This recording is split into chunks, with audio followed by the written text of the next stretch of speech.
I'm truly sorry for the loss of your son. I'm also sorry that it took so long to remove Michael from the street. The time that it took involved very important work on the part of investigators who are trying to collect evidence and gain a true picture of what happened that day. But it was just too long, and I'm truly sorry for that. That was the apology from Ferguson Police Chief Thomas Jackson to Michael Brown's family. Welcome to the Friday Tony Scott Internet Show. I'm Tony Scott. I'm so happy you're here with me today. I got a lot of ground to talk about in regards to that apology. And for me, the apology wasn't directed at me, and it wasn't directed at you. So it's up to the Michael Brown family and not us whether or not they accept Chief Jackson's apology. But I will say this, the apology is tainted. And they can thank the Devin James group for that. Because when I saw the video, I could see the Devin James group, the PR firm, I could see their logo in the video, which takes away, to me, all credibility, because now it looks like they sponsored this, that they pushed you to this, Chief Jackson. It seems like it didn't come from the heart. It came from a strategic session in which it was decided that you would do a video where you would apologize to Michael Brown's family. And the logo on that video, to me, really tells the story. Maybe I'm off the mark here, but I mean, how did you feel? A lot of people I was reading on social media said it's too little, too late. Why weren't you apologizing August 9th? A lot of people said, you're just trying to save your job, all kinds of things like that. I just don't think it was very sincere. He later had a extended interview with Sharon Reed from KMOV TV in St. Louis, and you can watch that. It's about 12 minutes long. It's on the news page at talkin360.com.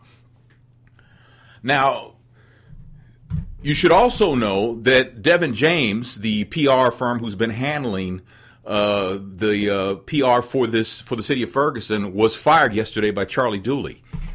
Apparently, 10 years ago, he was convicted of reckless homicide. It involved somebody breaking into his home, because they talked to, Sharon Reed also talked to Devin James, and he said somebody in Memphis broke into his home, and he had to defend his home and himself, and he shot somebody, and they died. I think he was given like 90 days and 5 years probation, something like that. But he called Charlie Dooley a coward. He says they knew about his past, but Catherine Jamberwitz, who is with the what organization is that? She's with one of the organizations that actually the organization that hired the Devin James group. She says we didn't know anything about that. But if you Google Devin James, you see the whole thing. You see his police record. So what's the deal? I don't know, but he's been fired. Although Ferguson, according to Devin James, they want him to stay on and continue to represent them. I don't know how that's going to shake out. So Chief Jackson apologizes. Why now? He says it was weighing on him. It's okay, he says, that people think I'm not sincere. He wants to be part of the solution. I'm apologizing, he said, as you just heard, for letting Michael Brown lay in the street. Now, last night, Chief Jackson in Ferguson went to speak to protesters, and he started walking with them when something popped off behind him. People are not sure if that had anything to do with Chief Jackson being out there or not. He left. Some people were handcuffed and arrested because it got a little crazy. But he did go out there and speak. And to me, that's just too much for one day. Okay, you come out with this video apologizing, and then later that night, you're out there on the street talking, because your apology probably, to some people, it probably made them madder, upset them more. And then you go out there and talk to the protesters, and some of them probably resented that. You should have put the video out, laid low over the weekend, come back next week, talk to the folks out there, see what's going on. But I think it's too much. And like I said, to me, the apology wasn't really believable, man. It looks like it was like a PR job, which it is. Devin James told Sharon Reed last night that his PR group, if there wasn't for him, there would have been no apology. And if it wasn't for him, there wouldn't be a civilian police review board. So now he's claiming everything now. How about those officers wearing those Darren Wilson bracelets? Well, Chief Jackson says moving forward, if they are wearing them, he's going to ask them not to. But why didn't you be proactive? Why weren't you proactive and say, tell your officers, don't wear these bracelets are not allowed. Do not wear these bracelets on duty in Ferguson. Do not do. Why didn't he do that? He didn't. He wasn't proactive. You know, I was listening to the radio yesterday and I heard a caller on KMOX, talk station here in St. Louis, try and tie in slavery to why the African American community won't be happy no matter what happens with this situation. He said slavery happened because black families sold their family into slavery, family members. You know, he apparently wasn't paying attention that you go back further and black families in Africa had their children and their husbands dragged away, stolen in the night, pried from the dead hands of their significant other. Did you miss that one, man? Did you miss that? I'm just wondering if you missed that or not. I'm just curious. I just can't believe sometimes people's logic.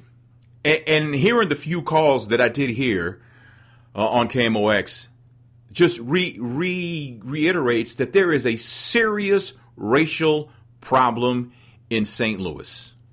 There is. I don't know if it'll ever be fixed. I'll be quite honest with you. I don't know. I hope so. You got to stay hopeful. What else can you do? But for right now, man, it's folks just don't see. And I said this before.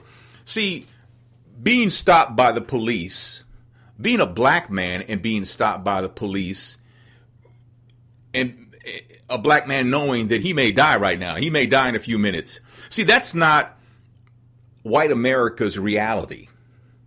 And when something is not someone's reality, it's pretty hard for them to relate to it and pretty hard for them to believe that it actually happens. There are some people who believe that police never do any wrong because that's their reality. That's how they see the world. Everything is perfect in their world, you know? So they can't understand why the African American community has such a problem with police, because that's not their world. And when people don't understand what's not their world, they don't want to hear it.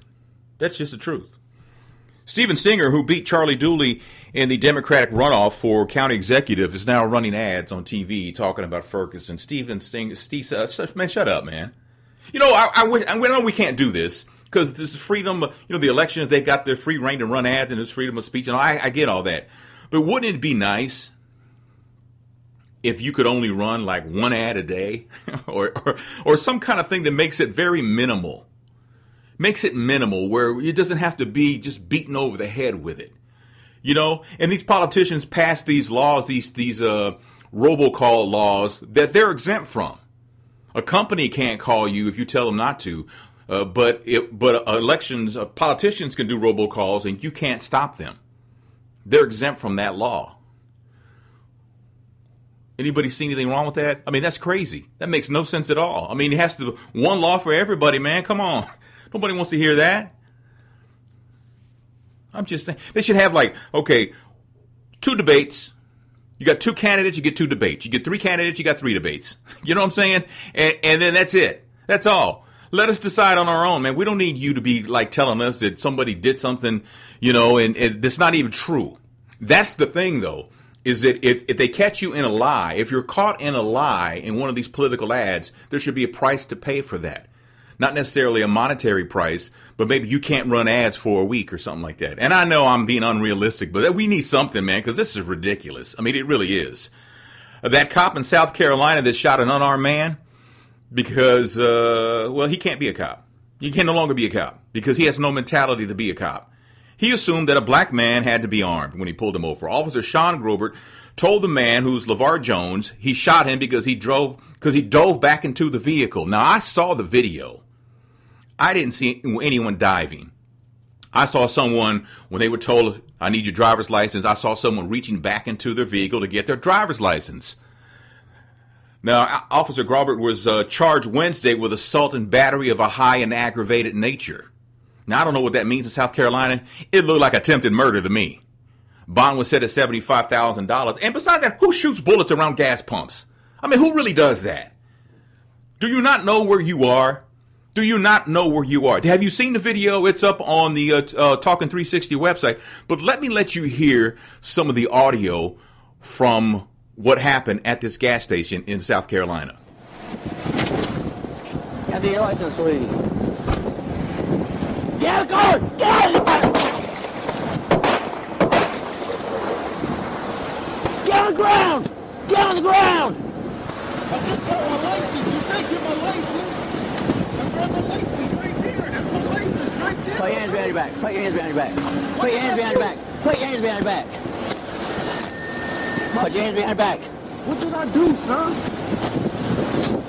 Are you hit? I think so. I can't feel my leg. I don't know what happened. I just grabbed my leg. Brakes on 866. I need 1052. Why did you shoot me? Well, you dove head first back into your car. I'm sorry. Then you jump back out. I'm telling you, get out of your car. I'm sorry. I didn't hear 2 words, sir. Bro, you dove head first back into your car. Bro. Bro, dude, that man did not dive back into his car. He turned around and reached for his driver's license like you told him to. I need to see your driver's license. He reached back. Not everybody has it on their person at that time. Maybe he decided just to take the cash, leave the wallet in the car. Everybody has a different way of how they do that. You just can't go shooting somebody because they reached back for something. He did not dive back into his vehicle. Come on, man. Come on, dude. Well, he is in trouble. He is, like I said, charged this past Wednesday with assault and battery of a high and aggravated nature. I never even heard of that before. Bond was set again at $75,000. Man, this is crazy. People, something needs to happen. Something needs to change. We need to pull back.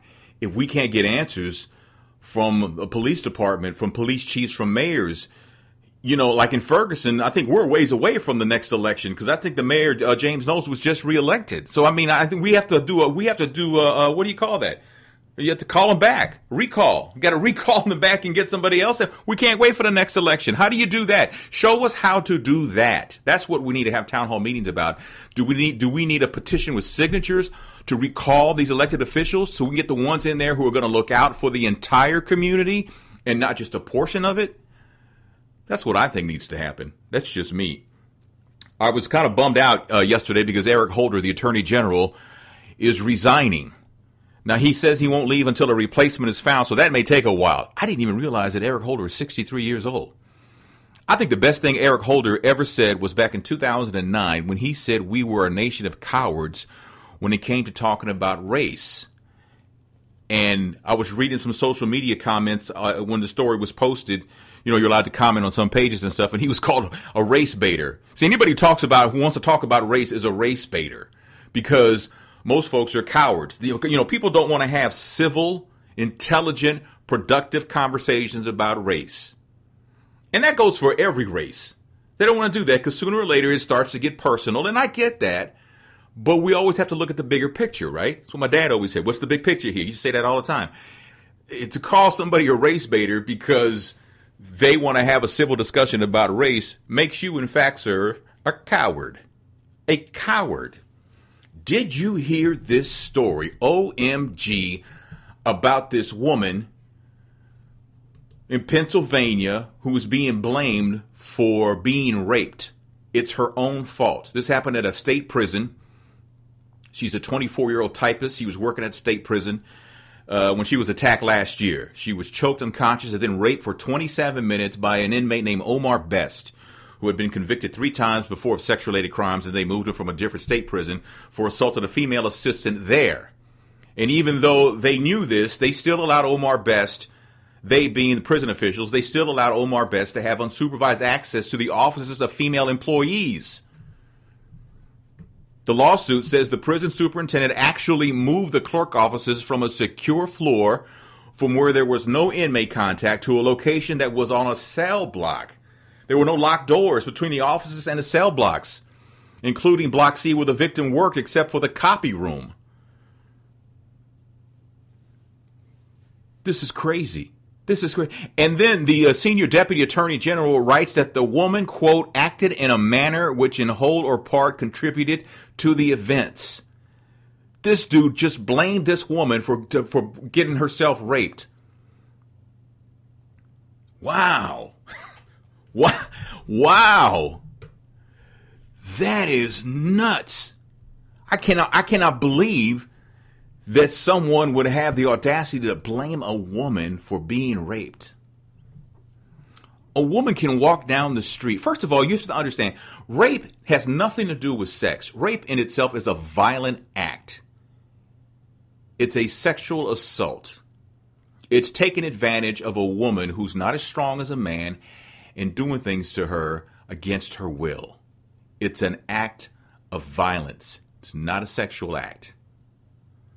We need to be clear on that. But I cannot believe that the senior deputy attorney general of Pennsylvania says that her actions contributed to the fact that she was raped. Wow.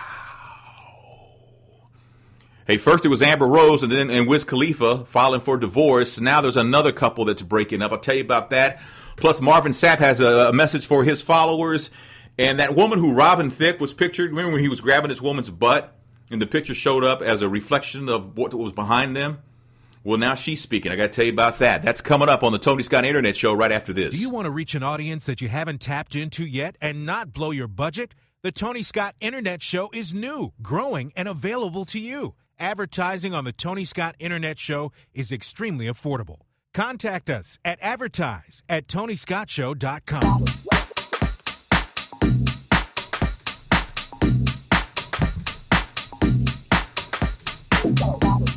We are back. Actually, no, I am back. It's just me, the Tony Scott Internet Show. Thank you so much. It's the first week of doing this. Just trying to see if there's an interest in this or not. Hopefully, it continues to build. I appreciate you sharing and telling people that, yes, I'm doing a show. It's not on the radio, but it's on the internet, and you can listen. I put it up. It's audio only, but it's on YouTube, and YouTube's a video platform. But there's an audio platform. I mean, it's also audio only, available for audio only, and so I put it there until I get an app put together that you'll be able to download. But in the meantime, you can just listen on YouTube, right there. Also, Spreaker.com. You can get it from just search Talking 360, or you can search. I believe it's Men on Everything that you can also search. And or just on search on Spreaker, search Tony Scott. You'll see it. You'll find it right there. All right, Amber Rose and Wiz Khalifa, their marriage apparently ended officially. Well, not officially, but they filed for divorce. Well, she filed for divorce yesterday. There is a prenup that Wiz Khalifa had Amber Rose sign, so she won't get a lump sum, payment. She'll probably get spousal support and child support, and she is asked for full custody of baby Sebastian. But now we hear that Jason Derulo and Jordan Sparks broke up. Apparently, Jason Derulo's been making the rounds by himself without Jordan Sparks. As they say in Hollywood, sans Jordan Sparks. What does that mean, sans? What's wrong with just saying without? Without's two syllables, sans is one? Has it gotten that serious, really? Come on, man. Sometimes we make things so complicated, Biopic. Or some people call it biopic, but biopic. It's a movie about somebody's life. Can we just say that? It takes a few more words, but it helps people out. Help us out over here, man. Apparently something happened, though. She actually tweeted 10 days ago that I just wrote the saddest song of my life. And it'll be a big hit. We like sad songs, don't we? Why is it that we like sad songs? We like sad. If it's a ballad and it's sad, it's just great. I don't know why we're like that, though. Marvin Sapp says, ladies, please. He wrote this on his, let me read actually what it says here on his official Marvin Sapp page on Facebook. Important, several exclamation points. Women, please stop showing up in my home. I haven't and I won't inbox you if I'm interested. I'm not communicating with you via social media or through subliminal messaging. I'm not inboxing you asking for any amounts of money for anything. And to the woman that showed up today at 7:30 a.m., I have the make, model, and license plate of your automobile and have reported it to authorities. Hashtag this must stop. Hashtag unwanted attention. Wow. Is the thirst that serious, ladies? You just showing up at the man's house? What, his wife passed away, a year or two ago? And you're trying to get first dibs, trying to get back in there? First of all, maybe he's not ready to move on. Maybe he never will be ready to move on. And two, if he hasn't contacted you, you ain't the one. You're not the one, man. Let this man find his own woman. You're just going to show up. Hello, it's me. I'm here to be your new wife. No, man, you can't do that. What the hell's wrong with you? I mean, seriously, come on, man. Snap out of it. You really think that's going to work? What world do you live in? God. Whew, I'm so glad I'm married. I am, man. I swear on everything. I'm so glad. And Marvin Sapp was married, and God rest her soul, he lost his wife. I pray that never happens to me. But I'm going to tell you right now that if God forbid that ever happened to me, I hope I never know that pain. But if that's the part of the path, part of the journey, trust and believe, I will want no other woman ever. You might say, "Ah, Tony, you're just saying that now." No, I'm serious. You know, I don't. You know, I'm not that guy. I will be the first to admit I'm wired differently. I will be the first to admit I'm strange. I will be the first to admit that I've got problems. And I just don't have a problem. There are other things that I can do the rest of my life. I don't want to court another one. No interest at all. None. And sweetie, if you're listening, like I hope you are, I'm not wishing for anything bad to happen to you. I love you more than the next breath I'll take. I'm serious. Hey, that woman, remember when Robin Thicke took this picture with this girl and young lady, and there apparently was a mirror behind them so you could see what was behind them. And behind him, he had his hand, I mean, he was up to his wrist, I think, in her crack. I don't know, what was that about? I mean, he was goosing her really good right there, right? And the picture was taken, and of course, unbeknownst to him, that was in the reflection, and then when it got out, I think that might have been one of the last straws, you know?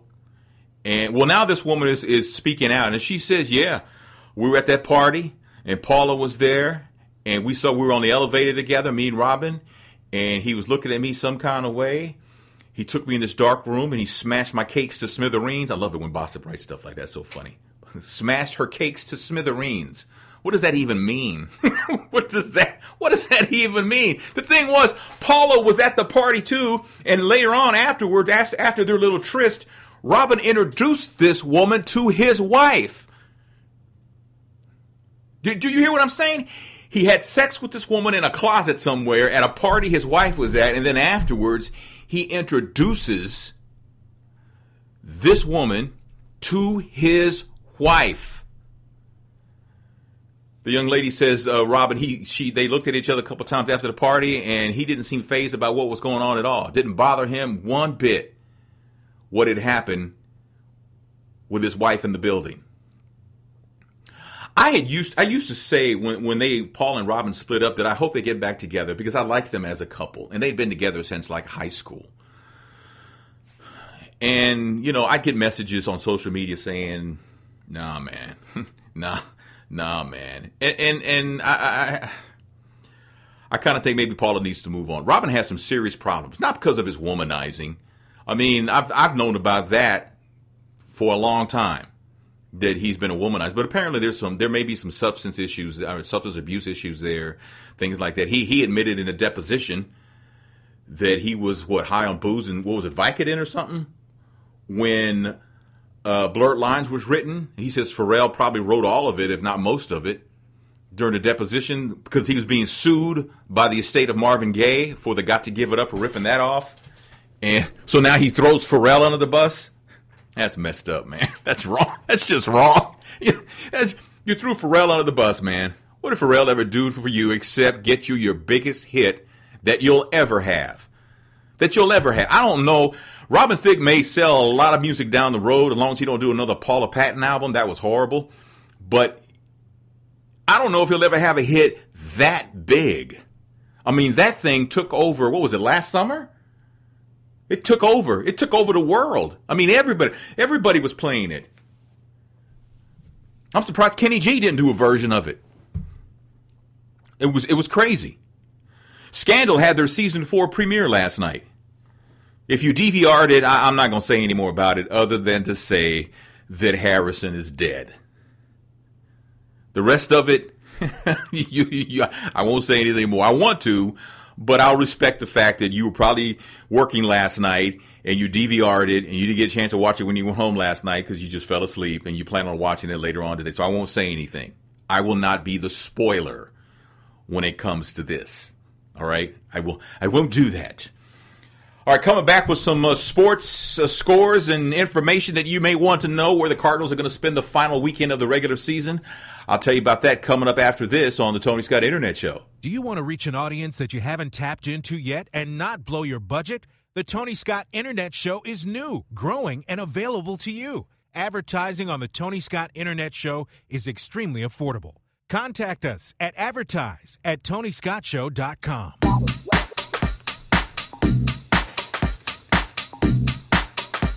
Welcome back to the Tony Scott Internet Show. I am Tony Scott. As if you didn't know. Why do they do that? Why do we do that as announcers? We say the name. I guess maybe someone was filling in, but nobody's filling in today. You know what I've noticed like the last 2 days? I've had like a lot of heartburn. And I know that's TMI. You don't want to know that. But I've never had heartburn like this before. I mean, it's not bad heartburn, but it's just there. And it won't go away. What is that about? I need to see a doctor? I can't. I have no health plan. Gonna have to tough it out, man. But rest assured, when I get another job, first thing I'm doing, man, is making an appointment for the whole family. We're going in all together, man. We're going in, man. Hey, Derek Jeter played his final game at home for the New York Yankees at Yankee Stadium in the Bronx. And he went out in style, man, because he knocked in the winning run. It was a walk-off hit, and the Yankees won 6-5. They'll finish up the season on the road. Football last night, the New York Giants ran roughshod over the Washington team, 45-14. And the St. Louis Cardinals are going to spend the final weekend of the season in Arizona, taking on the Arizona Diamondbacks. Cardinals are one game ahead of Pittsburgh in the Central Division of the National League. One game, first place, one game ahead of Pittsburgh. The Pirates are going to be in Cincinnati this weekend. So, the Cardinals have to win, man. And the Pirates need to lose. That's what needs to happen, as if I need to tell you that, right? The Rams are off this weekend. Need to recover, man. You know, we lost Sam Bradford. We lost Chris Long. A couple other players. Was it Martin, number 11? He's out for a while. Oh, man. Is that his name? I don't know. We're losing some key people. We don't need to lose any key. We don't need to lose anybody. I mean, come on, man. I'm just saying, as they say. I'm just saying. Actually, I meant to mention this earlier in the week. I was last weekend, the St. Louis Trotters of the Independent Basketball Association, the IBA, had their first game over at Matthews Dickey, and I was there, and I got to see them play. That's some pretty good basketball, y'all. I think it's like $5 to see professional basketball. Pretty good. And a couple of players actually were invited to go and try out for some teams in Europe, which is great news, right? I mean, that's fantastic news. They were able to do that. And the thing is that my friend JP has a website called unheardmedia.biz, and she streams the game live. And some scouts were watching it because scouts that's what they do. And they saw a couple players they like and invited them to come to Europe and try out. That's great. Just Google STL Trotter, St. Louis Trotters of the IBA, and you get their next schedule. Their next scheduled game is going to come up, I believe, tomorrow night. So if you get a chance, you don't have anything to do, or you're on a budget and you want something to do, and they got great snacks, man. I'm telling you, they got those nachos and them hot dogs, and man, come on, man, let's make that happen. Let's make that happen, Captain. All right, I don't know if you heard about this passenger on this airplane. Lots of times planes have to take unscheduled landings. They have to land for sometimes there's a faulty hose somewhere, or somebody got really sick. Well, the reason why this plane had to stop in Nebraska, I believe it was on its way from L.A. to Boston or something like that, is something that's got everybody talking. And I'm going to tell you about it coming up next on the Tony Scott Internet Show. Do you want to reach an audience that you haven't tapped into yet and not blow your budget? The Tony Scott Internet Show is new, growing, and available to you. Advertising on the Tony Scott Internet Show is extremely affordable. Contact us at advertise@TonyScottShow.com. All right, so we're back on the Tony Scott Internet Show, Friday edition. So happy that you're with me today. The cool thing about this show is that you can listen to it, you can download it, you can whatever. It's on demand. Whenever you want it, you got it. So I appreciate all and any support you can give me. It really is appreciated, all right? So this unruly passenger caused a pilot that was going from Boston to Los Angeles, forced him to land in Nebraska because 26-year-old Doug Adams was masturbating.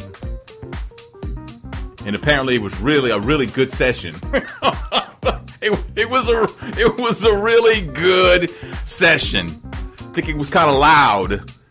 And then he tried to, I guess he figured, well, yeah, I can blow this pop stand. And he tried to open an exit door. You know, I was told that you can't open an exit door on a plane. It won't open. There's no way, man. Just pressurize. You'd have to be like Conan the Barbarian on steroids to be able to open. That's what I've been told. But, you know. So the U.S. Attorney's Office says that Doug Adams was taken to a hospital for evaluation. Now, a fellow passenger on the plane, Sam Slater, says, well, he videotaped Doug Adams being escorted off the plane, and he did spot a, quote, hospital bracelet on Doug Adams' wrist.